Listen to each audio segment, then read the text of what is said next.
So guys, good afternoon. Habang downloading pa yung isang map ko, pagpasensyahan nyo na. As you can see po sa screen ko, good afternoon again. Make sure po na wala po tayong tab 17, 18, and then 17, 17, 15, 17, tapos 15, 18 pag nag-work tayo. Okay? So kapag meron kayong 17 and then taka 18, pwede naman kami mag-work, pero simultaneously, maglilipat kayo ng software. Kasi yung tab 17, saka 18, 15, 17, saka 15, 18 to be exact, is para doon sa 3D roof software. Okay, which is yung mga tenured alam na, yung mga newbies hindi pa.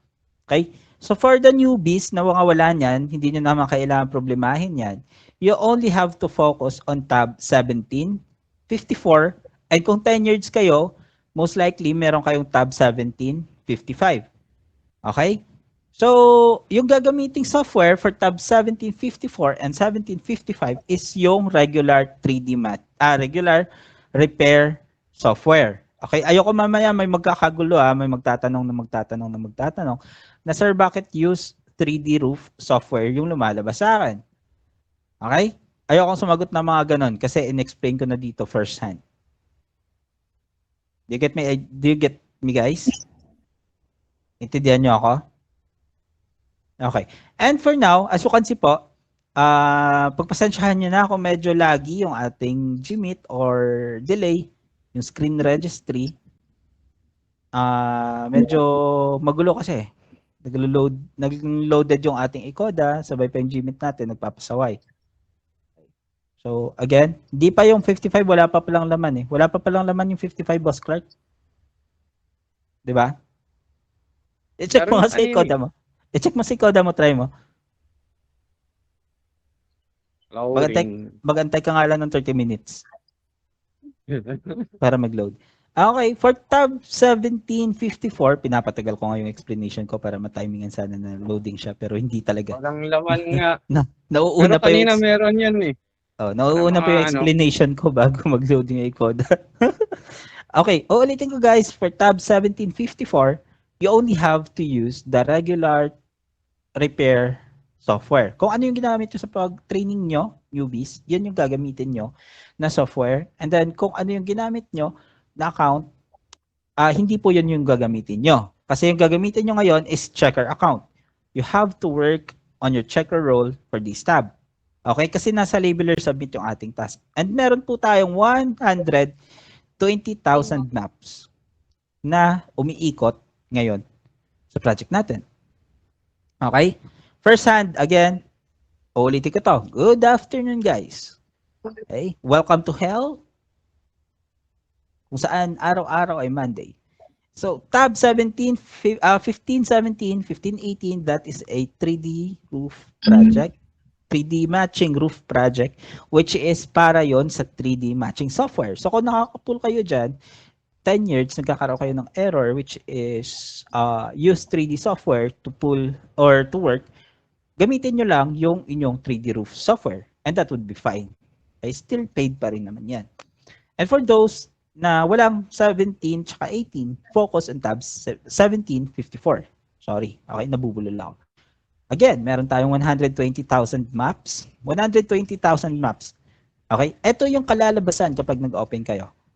I'm hoping na siguro nakapasa kayo sa 3D matching training with the sense na alam niyo yung ginagawa or alam niyo kung paano mag-work sa 3D matching project.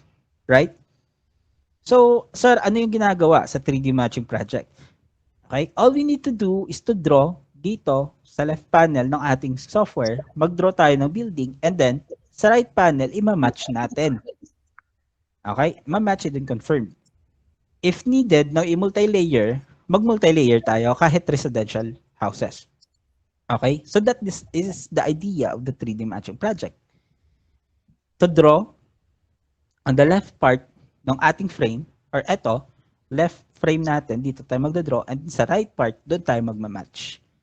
Ganyan lang po kasimple yung concept ng project na to. For the benchmark is still 60 seconds per layer. Sir, per buildings po ba tayo?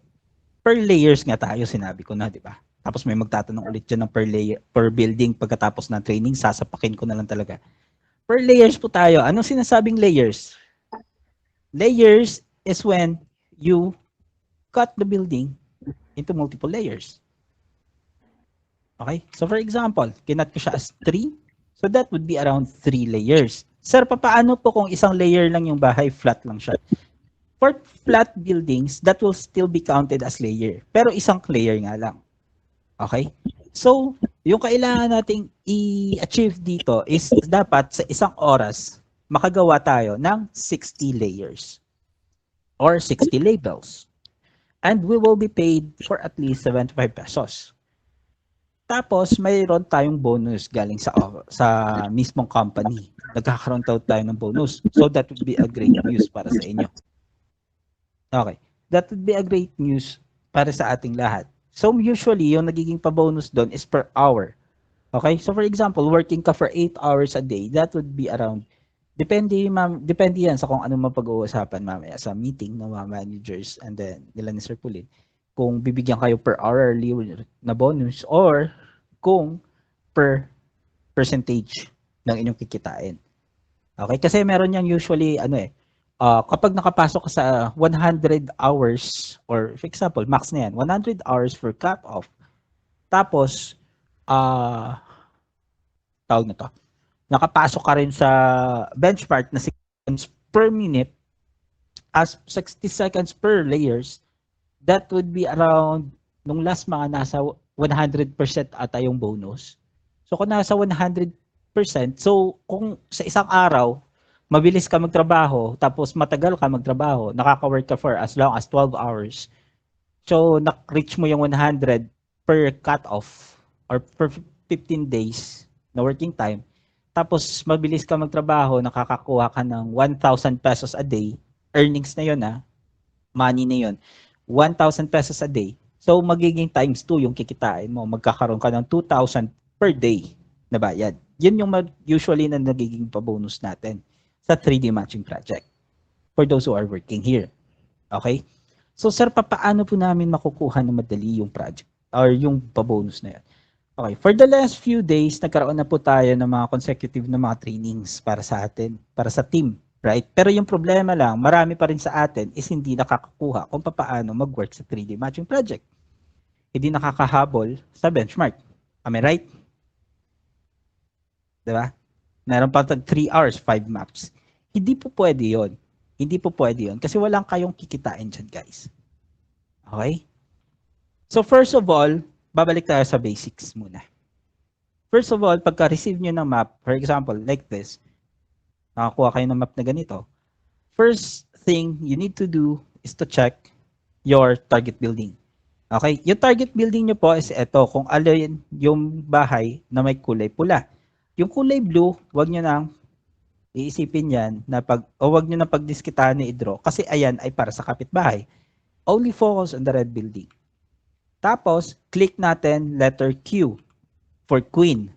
Okay? And as you can see, meron ditong label na ground and then istorbo siya sa ating bahay. So what to do for this map? 10 years. I need answers. So what to do? Report. Okay. Report, sir. Okay. Report for the newbies, baka ngayon na kayo makarinig nito or makaalam ng ganito. Report is when you report your neighbor task. Your neighbor task is this one, which has the blue label. Report means ibabalik yan sa kung sino yung may-ari sa kanya or kung saan siya or kung sino yung makakakuha sa kanya. Ibabalik po yan sa kanila. So how to report neighbor? Punta tayo dito sa left part ng ating screen or ng ating software. Meron po dito mga ganito. So hanapin nyo lang po dyan yung neighbor files. Take note, newbies, hindi ko na ito uulitin lahat. Neighbor files, tapos meron dang checkbox sa gilid. So checkbox, try to click each checkbox up until, kagaya niyan, nawala yung label. Diba? So it means eto yung neighbor files. So all you need to do is to right-click this one, generate report, andito yan sa baba, click that, tapos click nyo itong battery sign, gawa kayo ng isang box, that would be yung paghila nyo from the upper left to the lower right, and then click space. Lalabas to. Paglabas nito, just type delete or fix. So for me, I choose delete. Okay? Tapos punta ka dito sa baba. And then, nakikita nyo to, meron dyang block compared sa iba. Iba yung pula, di ba? Meron dyang isa itim. Okay? Tapos, right-click that one, then submit report. And, automatically, yung mapa na yan is bababa yan sa kung sino yung may-ari or kung sino yung mapupuntahan nung mapa na yon.